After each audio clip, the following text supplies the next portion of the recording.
Ata bu misal eləyə bilmirəm mən. Qızım burada nə var ki 3'ü buradan düzgün qoşdun. 5'i üstə gələcən y bərabərdir fisik qutardana burada nə var ki hala. Sağ ol ay qata. Dədə müəllim ma misal verib eləyəmirəm. Buna bax gör. Niyə özün həll eləmirsən? Səni bazırlığa nə göndərirəm? Çöplətməyə. Ay sandıq iti.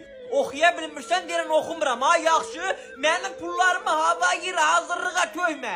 Valla sən eşeğe otaran olasın. Eşeğe otaran. Getdin oxşadın cındır dayılarına. Cındır. Şinin oğlum mən hazırlığa verdiğim pulları üst-üstə qoy. Gedir sekretar dumanın qaldırır göyə. Dumanı biraz da yuxarı qaldır hə. O məktəbə girmə. Sənin ölünü dirini zatını paçını açıb doğarını çölə bırakarını. Hamın qızı qıracam dayan tələsməysən. Sənin hünərin var o məktəbə girmə. Ay axmaq köpək oğlunu sarsaq tulası. Gözünü döymə dur rədd ol dərsini elə.